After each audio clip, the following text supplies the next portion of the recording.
أنتم مرادي وأنتم أحسن البشر يحلكم في محل السمع والبصر أحلكم في محل السمع والبصر أنتم مرادي وأنتم أحسن البشر يحلكم بسم الله الرحمن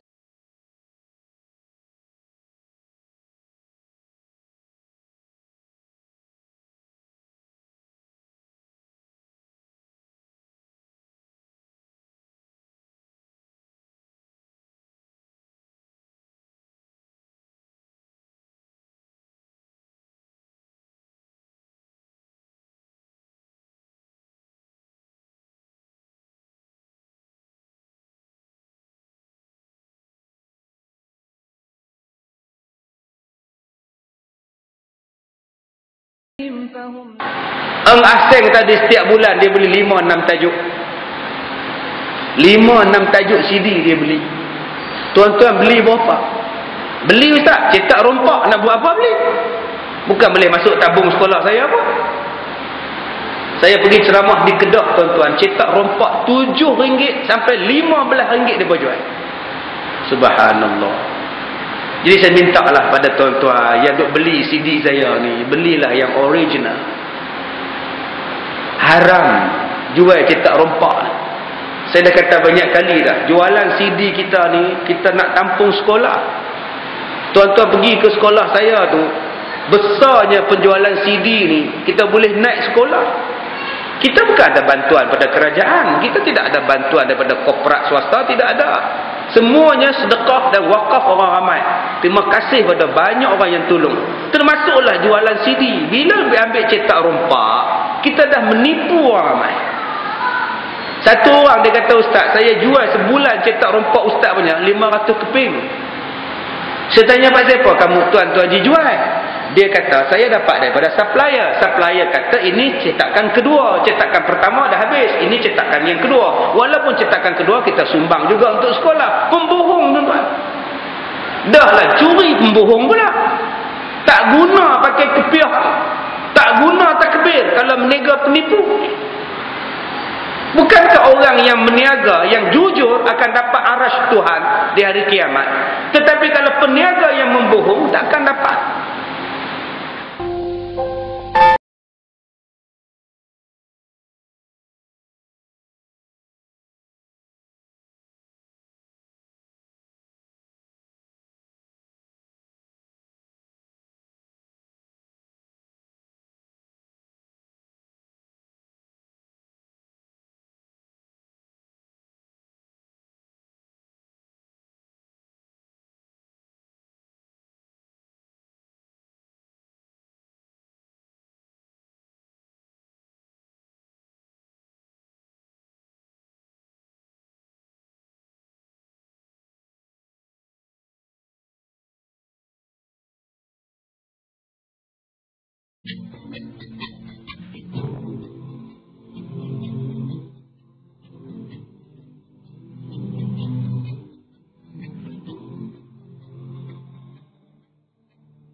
Assalamualaikum warahmatullahi wabarakatuh.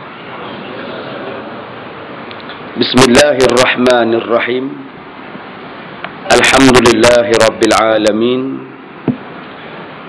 Wa bihi nasta'in ala umuri dunya waddin. Ashhadu an la ilaha illallah wahdahu la syarikalah. Wa ashhadu anna Muhammadan abduhu wa rasuluh. ونصلي ونسلم على سيدنا وحبيبنا ومولانا محمد وعلى آله وأصحابه الكرام.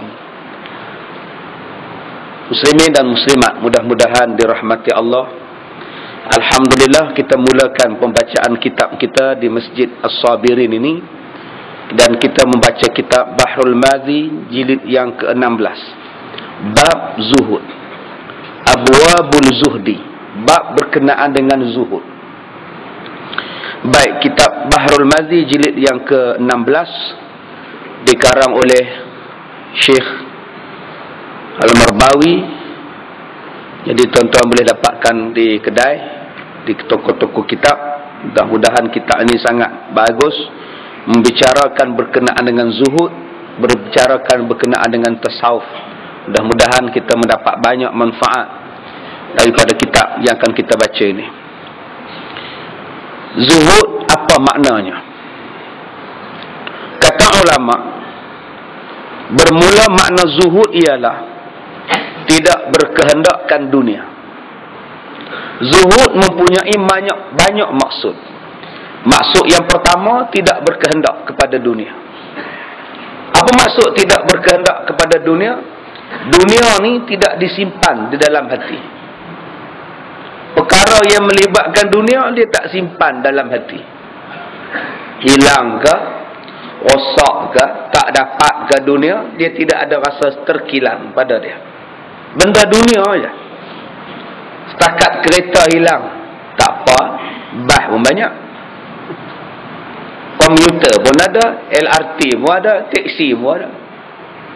Kasut hilang datang masjid, tak apa.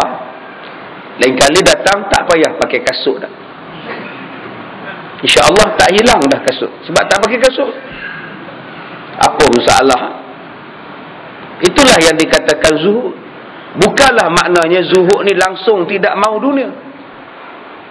Oh, saya zuhud, saya tak nak dunia. Nasi 6 pinggan ni ke? Dalam tak nak dunia tu 6 pinggan nasi di balon dia. Adakah itu zuhud? Zuhud maknanya ambillah dunia, tetapi jangan simpan di dalam hati.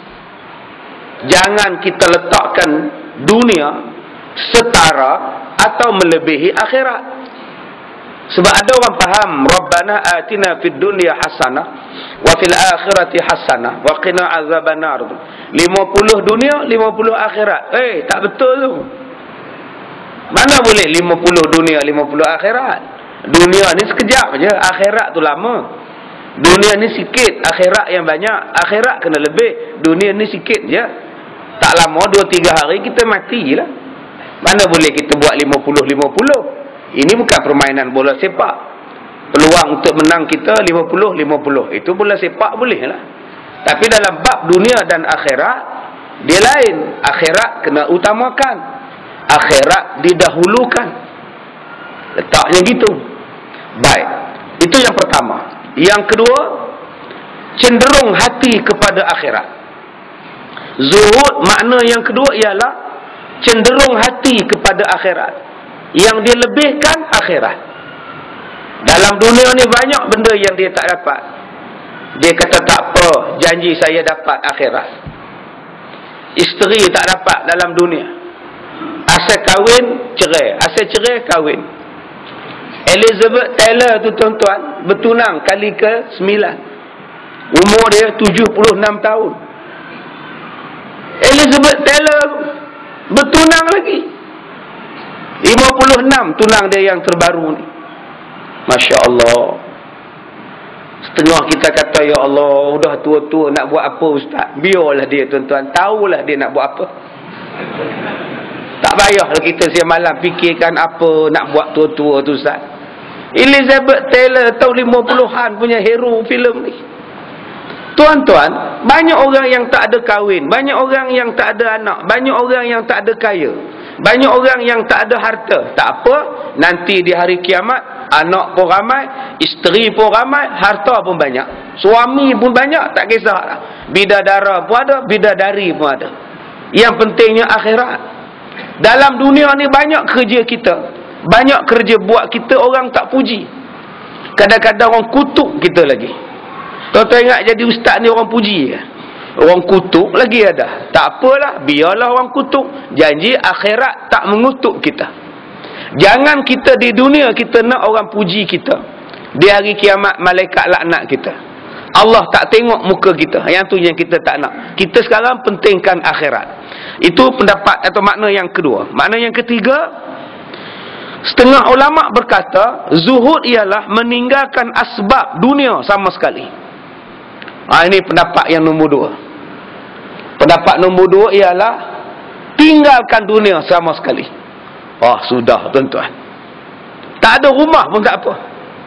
Kalau ada televisyen, campak aja. Dunia kita dia. Kalau ada baju, sedekah pada orang. Sehelai cukuplah. Ini nombor 3 punya zuhud. Kalau makan tu pun ada, tak ada puasa. Ada makan, tak ada makan, puasa. Ini pendapat nombor 3. Ada basikal, bagi ke orang. Ada motor, jual. Jalan kakilah ke Giant. Itu kata dia zuhud nombor 3. Jadi tuan-tuan, kalau tuan-tuan zuhud nombor 3, teringin nak buang televisyen, bagi dekat saya. Jangan buang kat lombong sayang, bagi kat saya. Ini pendapat nombor 3. Pendapat nombor 4 tentang zuhud. Maka tidaklah dituntut apa jalan mendapatkan rezeki daripada nafkah, makan, pakai, tempat diam dan apa jua suatu yang hal hidup dalam dunia. Zuhud nombor 3-nya langsung tak ambil dunia. Kerja dia ibadat saja. Maka kata dia, inilah martabat yang tinggi yang payah orang nak mengamalkan dia. Ada 4 makna zuhud. Yang pertama, ambil dunia tapi jangan simpan dalam hati. Yang kedua, utamakan akhirat. Yang ketiga kata dia, tinggalkan dunia sama sekali. Dan yang keempatnya ialah tidak payah mencari rezeki. Apa dapat silakan, tak dapat sudah. Maka dia tak perlu buat kerja dalam dunia. Kerjanya ialah akhirat saja. Maka kata dia, inilah 4 makna zuhud. Okey ustaz, dalam 4 makna zuhud ni, mana yang betulnya ustaz? 4 betul. Terpulanglah pada tuan-tuan. Tetapi Sayyidina Ali karamallahu berkata, ambillah dunia keseluruhan dia, tetapi jangan kamu simpan dalam hati kamu rasa sayang, rasa bongkak, rasa sombong bila kamu dapat dunia. Ambillah dunia dan jadikan dunia sebagai jambatan untuk menuju akhirat. Gunakan kekayaan yang ada, gunakan harta benda yang ada untuk mendapat akhirat. Itulah yang terbaiknya daripada kata-kata Sayyidina Ali karamallahu wajhah. Mudah-mudahan 5 maksud yang kita belajar sebagai muqaddimah kitab pada malam ini memberikan manfaat kepada kita. Baik, kita masuk tajuk yang pertama. Bab ma jaa inna as-sihhata wal faragha ni'matani maghbunun fihima katsirun minan nas. Bab yang telah datang ia pada menyatakan hadis yang membicarakan bahawa kesihatan badan dan masa yang lapang adalah 2 nikmat yang banyak dirugikan oleh kedua-duanya oleh kebanyakan manusia. Nabi SAW menyebut dalam satu hadis yang sangat pendek. Nabi kata, ni'matani maghbunun fihima katsirun minan nas, as-sihah wal faragh. Kata Nabi, 2 benda yang manusia selalu mensia-siakan dia. 2 nikmat yang selalu manusia ni tak ambil kisah. Dibiarkan 2 nikmat ini berlalu begitu sahaja. Yang pertama kata Nabi, as-sihah. Yang pertama ialah sihat. Yang kedua, wal faragh, lapang masa. Inilah 2 benda yang Nabi sebut. 2 benda yang manusia selalu sia-siakan, yang selalu leka-lekakan. Dan hadis yang kita baca pada malam ini ialah hadis yang hasan lagi sahih. Ketahuilah wahai saudaraku, kesihatan badan itu sebetulnya satu nikmat yang besar bagi manusia. Tuan-tuan, siapakah orang yang paling kaya? Orang yang paling kaya ialah orang yang sihat. Dialah paling kaya. Nasi tidak ada had, satu periuk dia seorang. Bawah sikit pada hantu raya je dia makan. Sihat, dia tidak ada pantang makan nasi. ABC dia makan. Cendol dia makan. Durian 1 lori setengah dia makan. Sehat, itulah dia kaya. Sehat itulah orang paling kaya. Apa benda pun dia boleh makan. Kambing seekor dia makan. Lembu setengah paha dia makan. Masya Allah. Kamu tak ada penyakit? Aku alhamdulillah tolak batu dengan kayu je. Yang lain aku makan. Sebab sihat. Siapa yang paling miskin? Orang sakit. Apa pun tak boleh makan.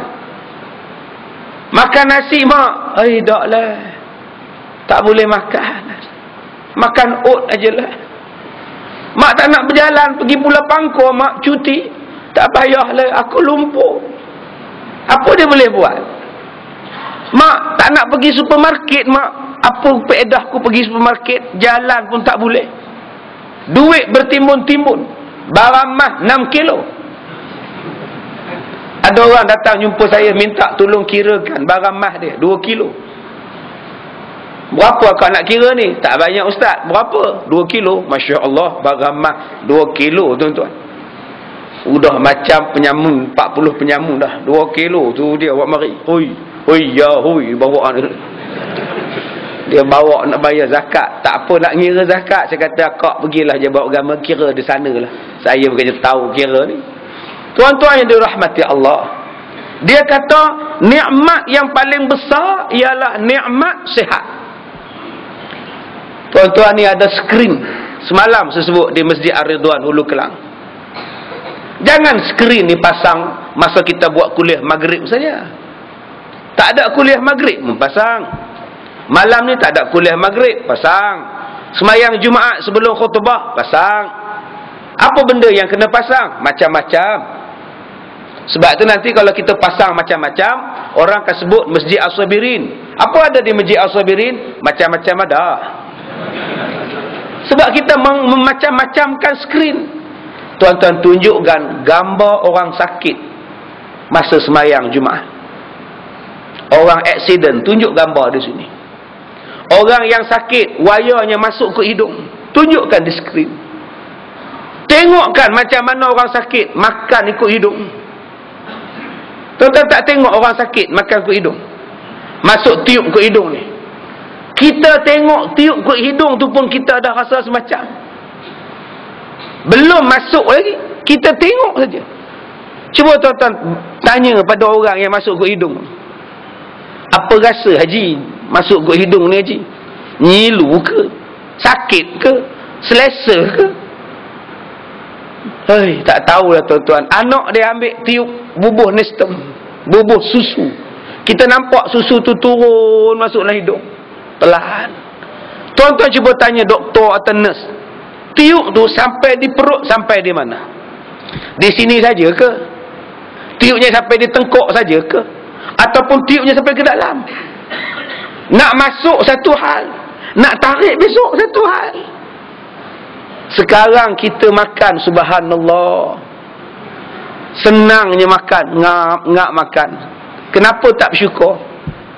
Malah kadang-kadang kacang tu pun nak makan, dia lambung kacang tu. Dia ikut kacang tu, ngap masuk. Dia tunjuk ke anak dia, tengok bapak, bapak makan kacang. Nganga, pap, nampak? Terror dah bapak. Besok anak dia semua makan macam itu. Kita tak pernah rasa nikmat, menghargai nikmat. Serupalah nikmat gigi kita. Bila dah hilang gigi, baru dia tak cari-cari gigi. Masa ada gigi hari tu, ya Allah, tak sayang ke gigi, ngumpat dekat orang, akhirnya orang tumbuk, patah gigi dia. Kalau kita sayang pada gigi, jangan ngumpat orang, jangan mengata pada orang, insya-Allah orang tak tumbuk gigi kita. Bila hilang gigi kita, baru kita rasa, ya Allah, nak makan petai pun tak seronok. Petai kan licin. Bismillahirrahmanirrahim. Tuan-tuan nak mamah lagu mana? Gusi tinggal ni. Melalah main bola, win kanan, win kiri, gol, telan terus. Nak belah tak boleh lah. Sebab tu tuan-tuan, Nabi sebut nikmat yang pertama yang kita lupa ialah nikmat sihat. Masa sihat tak pernah ingat orang sakit. Masa sihat tak pernah ziarah orang sakit. Masa sihat tak pernah bayang bila sakit. Masa sihat tak pernah simpan duit untuk sakit. Sekarang baru dia tahu. Baru dia tahu. Sebab tu tuan-tuan, skrin ini tuan-tuan gunalah macam-macam. Tayanglah gambar yang macam-macam. Waktu Jumaat boleh tayangkan, waktu khutbah Jumaat boleh tayangkan. Tok Imam baca khutbah, sebelahnya gambar tsunami. Tuan-tuan, Allah Ta'ala menurunkan bala kepada kita dengan bencana alam, tanah runtuh, gambar tanah runtuh. Pakat tercengang tuan-tuan. Tak ada siapa lagi yang duduk dalam kereta bila khutbah Jumaat. Tak ada siapa yang menyembang dekat belakang. Semuanya pakai nak tengok je. Sebab tarikan khutbah tu, tarikan ceramah tu. Dan kita kena buat tuan-tuan. Biar anak-anak kita yang sekarang sihat-sihat, yang naik motor sihat-sihat ni, tengok macam mana aksiden, gambar-gambarnya ditayangkan di skrin. Barulah dia menimbulkan satu keinsafan. Tolonglah hargai nikmat sihat. Bila datang penyakit, Allahu Akbar, penyakit datangnya cepat, nak perginya merangkak. Datangnya macam kilat, dan bila nak sembuh, merangkaknya macam semut. Begitulah lapangan. Yang kedua ialah lapang masa, yakni kosong diri daripada apa fikiran dan kosong daripada kerja dunia, merupakan satu nikmat. Nikmat yang kedua ialah nikmat lapang masa. Nikmat tak sibuk.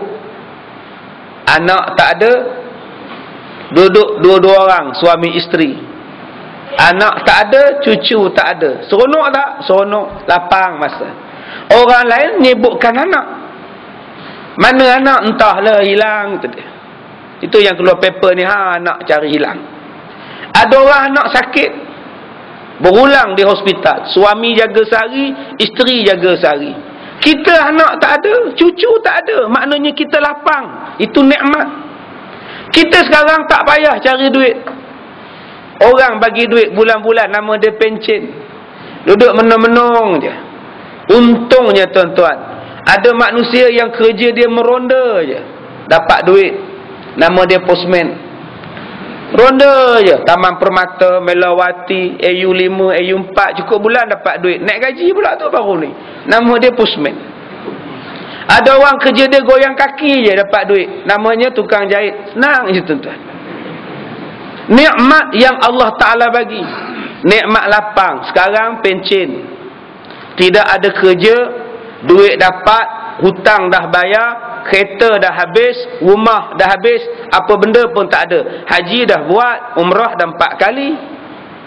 Ini dipanggil sebagai satu nikmat. Ada orang yang tua sekarang tak ada nikmat, kerja jaga sekarang. 74 kerja jaga. Naik basikal pergi jaga. Isteri pula sakit, anak pula isap dadah. Sian tuan-tuan. Saya pernah jumpa dengan satu Tok Imam, anak dia 3 orang isap dadah.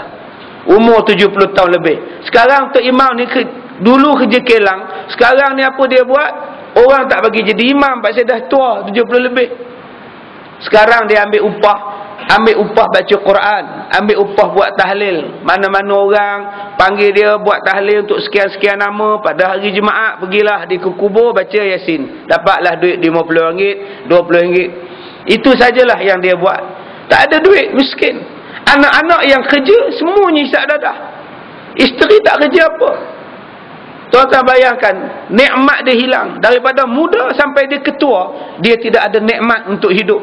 Tetapi kita sekarang dengan nikmat lapang. Nikmat kelapangan ini maksudnya nikmat keamanan.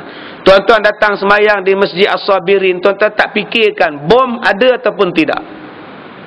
Tapi kalau duduk di Iraq, ada bom ke tidak? Pergi pasar, ada bom ke tidak? Duduk di Pakistan, nunggu bas, ada bom. Naik kereta api, ada bom. Pergi semayang, ada bom. Pergi pasar, ada bom. Kita duduk di Malaysia, mana ada bom? Melainkan bom Perang Dunia Kedua. Tolak tanah, korek tanah, jumpa bom. Lari Cina tu, report polis. Itu besar punya bom. Besar tong gas. Tutup sekejap lapangan terbang Kota Kinabalu tu. Jumpa bom Perang Dunia Kedua, besar tong gas. Tuan-tuan, kita nikmat sekarang. Tapi nikmat ni, nikmat aman, berapa banyak orang bersyukur. Allah dah bagi nikmat aman.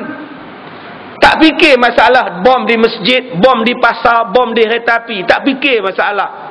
Tapi sayang, kita hari ni pula dalam keadaan aman ni pula kita cari gaduh.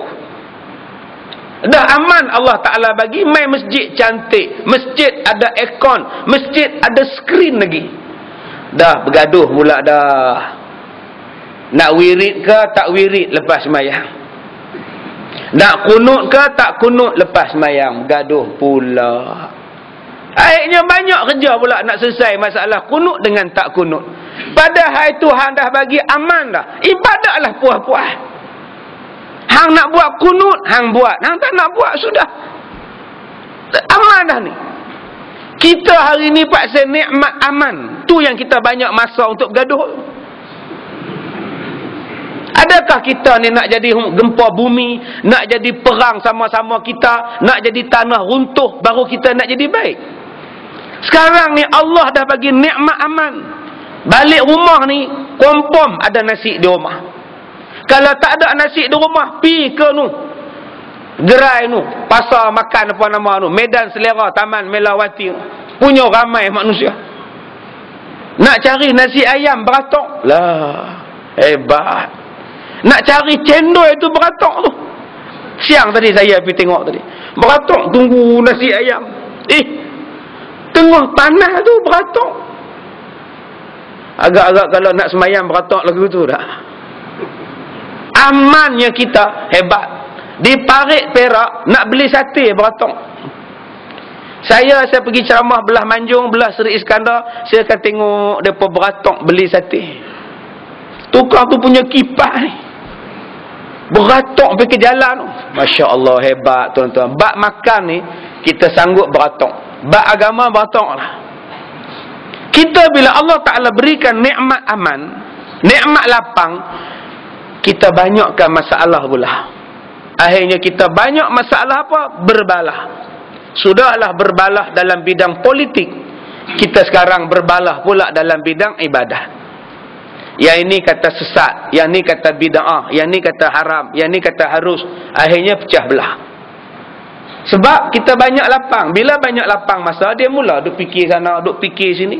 Sedangkan dalam Islam ni, fiqh ni luas. Islam bukan sempit. Islam adalah sangat luas.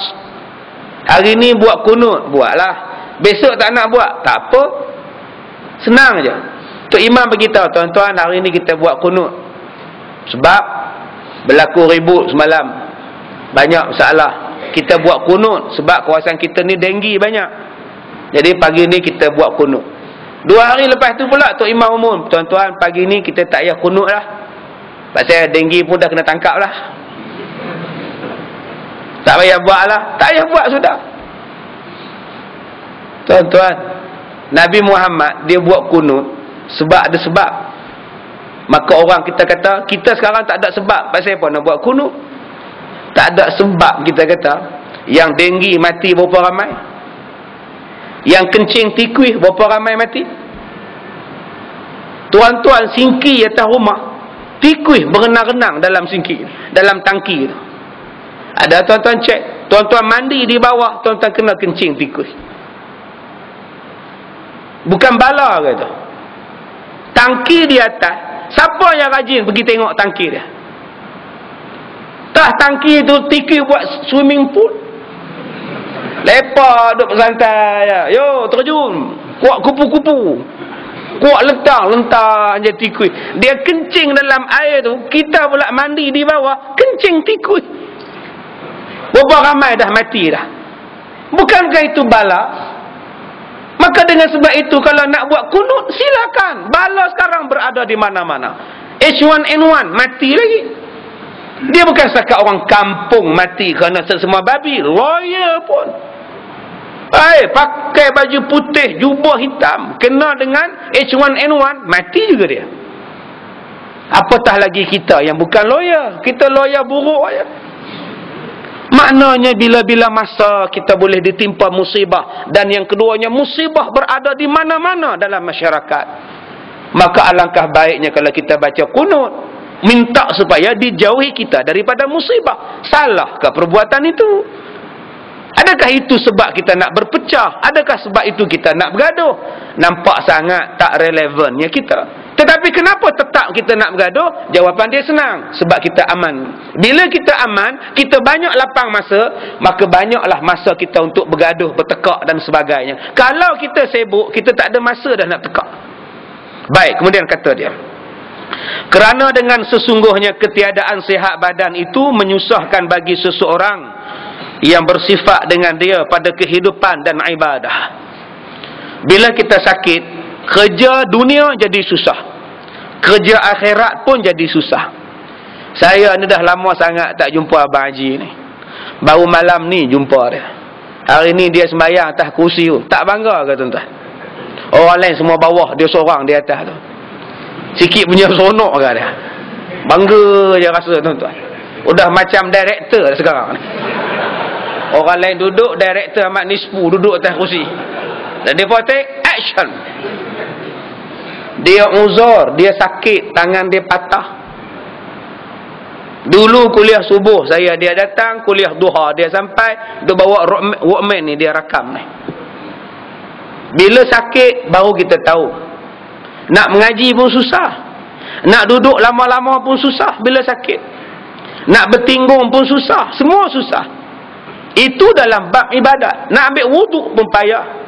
Ada sahabat saya di Teluk Intan, umurnya 85 tahun. Sekarang tidak boleh ambil wuduk pada waktu subuh. Doktor tak bagi ambil wuduk.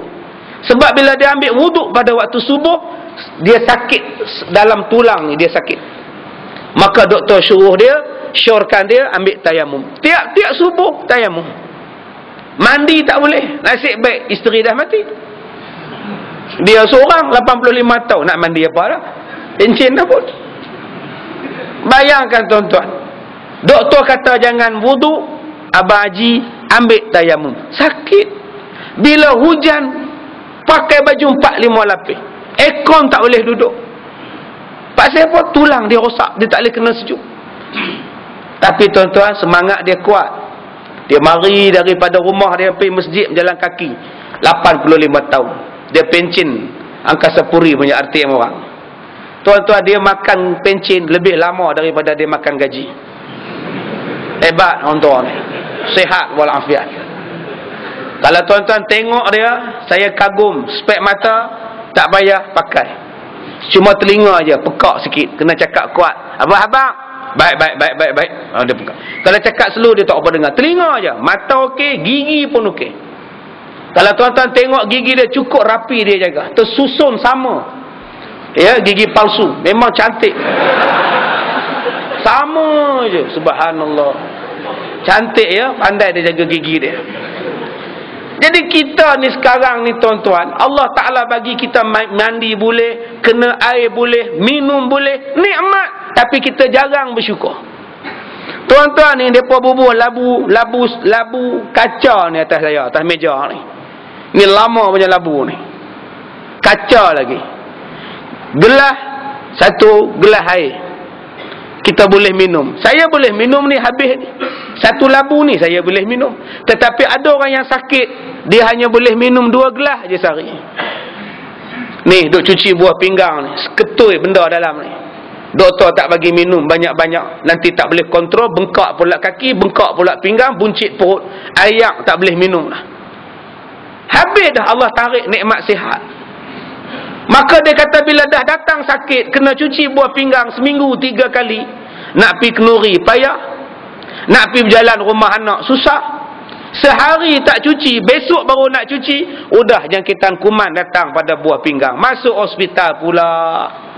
Nak pergi ke mana dah tuan-tuan kalau tuan-tuan cuci buah pinggang? Duduklah menung di hospital 4 jam. Yang mana rajin hafal Quran, yang mana rajin baca buku, yang mana malas tidur saja. Seksanya tuan-tuan. Sebab tu kita kena bersyukur. Tapi banyak orang dia bila nikmat dia tak kisah dia. Bila dapat kesakitan, bila dapat bala, bila dapat susah, baru dia teringat, ya Allah, kalaulah aku dulu, kalaulah aku dulu. Dulu aku tak beringat, dulu aku tak berjaga. Yang ni yang Nabi sebut. Masa kamu sihat, kamu lupa. Masa kamu lapang, sihat, kamu lupa.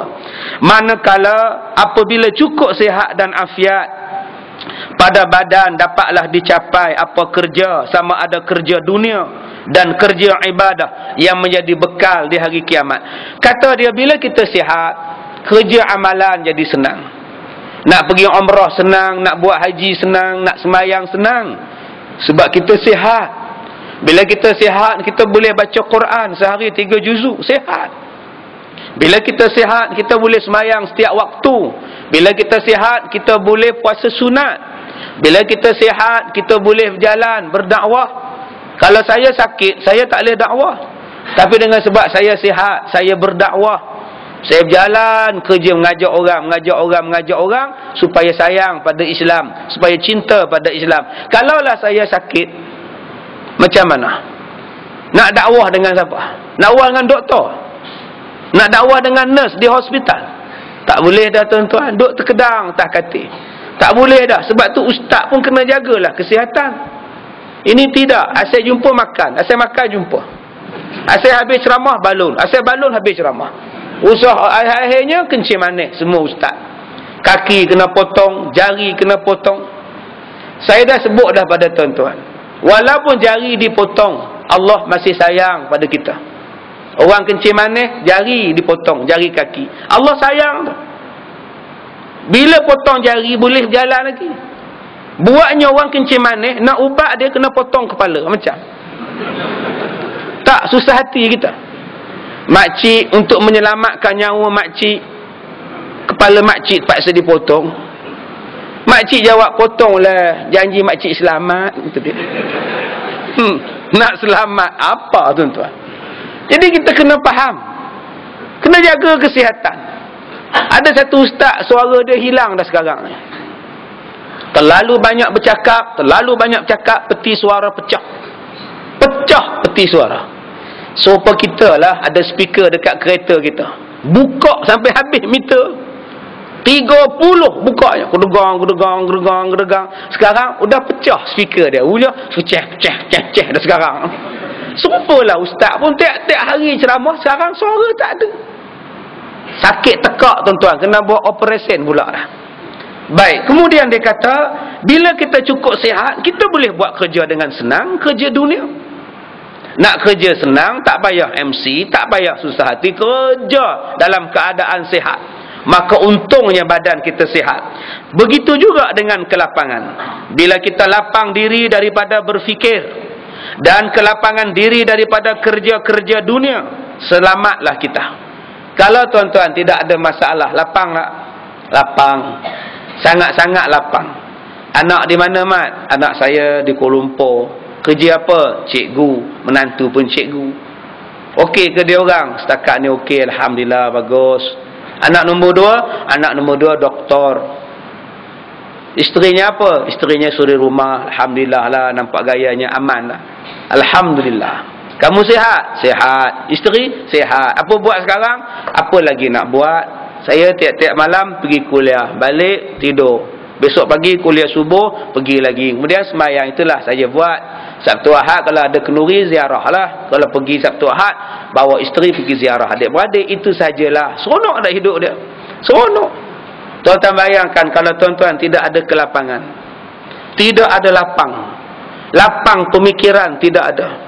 Dalam tua-tua suami buat hai pula. Dalam tua-tua suami cari perempuan lain. 70 dah.